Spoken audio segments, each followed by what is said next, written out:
What's up, everyone? I'm Paul Clark, SUPPAUL. It is the 15th day of the Oregon coronavirus quarantine.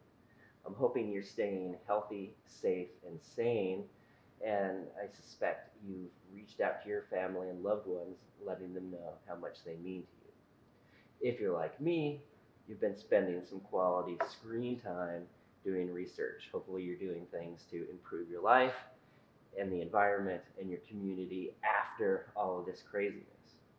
And you're probably doing a little bit of research on river paddleboarding. Let me introduce my signature whitewater paddleboard paddled by Sawyer. This is the Sawyer SUPER Styk. This is the paddle that I collaborated in design with them to make what I think is the best paddle for running the type of whitewater I enjoy. Peeling in and out of eddies, catching a wave on a fly, and running down rivers, whether it be on a day section or a multi-day SUP support trip. Before we get too much into the paddle, I just want to give a basic introduction to river paddleboarding, especially the gear that you use. Obviously, you want a quality paddle and a paddle board, but some of the basic things for river paddleboarding, I consider the river SUP uniform. I call it SHIPS, S-H-I-P-P-S. And that includes wearing shoes, a helmet, insulation of some sort, like a dry suit or a wetsuit. P is for a river PFD, padding of some sort, and a signaling device in the form of a whistle.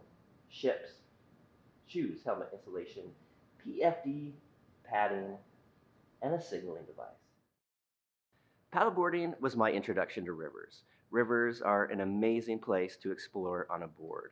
If you're not already river savvy, make sure you have a group of friends who you trust who could paddle with you, or hire a guide or an outfitter to give you instruction or take you down the river.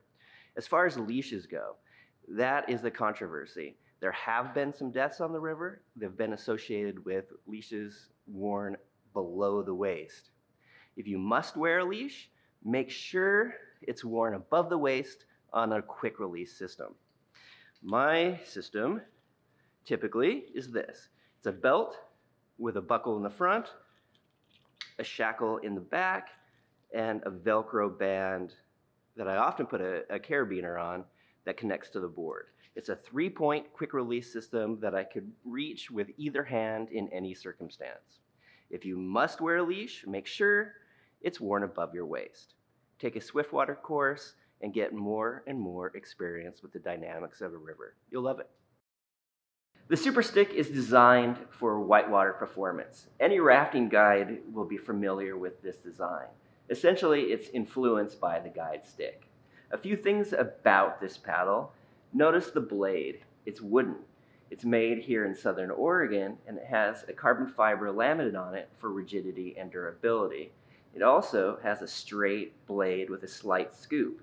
This allows you to sink the paddle deep and feather through the water, maneuver, brace, rudder. A lot of control is based on that straight blade. And it has a large surface area. A wide shoulder and a narrow tip allows you to sink the paddle deep into the water for power, or keep it just at the tip for a lot of RPMs and high cadence paddling. The SUPER Styk, it's designed for whitewater. There are 3 versions of this SUPER Styk. First of all, the price point is all wood.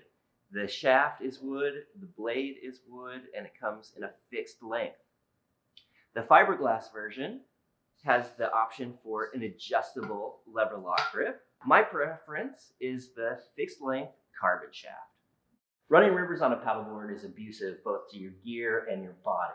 That's why you wear pads and learn how to fall safely. As far as your gear goes, you need reliable equipment, both in your board and your paddle. That's where the SUPER Styk comes in. I've had this particular one for over a year, well over a year, and I've run many, many miles over many, many hours. I've hit rocks, I've fallen on it, and yeah, it's scarred, but it's not cracked, it's not broken, and it's ready for more miles. That's what I like about the SUPER Styk. A question I'm asked pretty regularly is, how do you measure your fixed length whitewater paddle? My answer is simple: helmet height. Stand up straight. The grip should be just above the top of your head, or helmet height.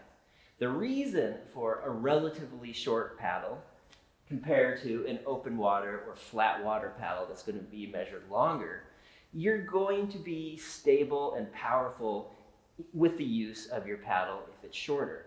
In a neutral stance, your knees are bent, your butt is sinking down into your heels, and you're using your paddle for leverage and momentum. You're cross-bounding, you're low bracing, you're high bracing, you're feathering. You're so dynamic in that stance, in a very low stance. I like to say, stay low and keep your paddle in the water. Whether you're in a neutral stance, or if you're offset, or doing all sorts of agile maneuvers through technical whitewater, you're staying low, you're keeping your paddle in the water, and a shorter paddle, helmet height, is going to allow you to be more stable. That is my introduction to whitewater paddleboarding by highlighting the Sawyer SUPER Styk, my signature river paddleboarding paddle. After this quarantine is over, I look forward to getting on the water with you. Reach out to me, let me know where you're going, and I'd love to get on the water with you. As far as my SUPPAUL channel goes, if you've liked all of this, please subscribe. Let me know by commenting, liking, ringing that bell, and all that jazz. And I'll talk to you later. Thanks, guys. Be safe, healthy, and sane.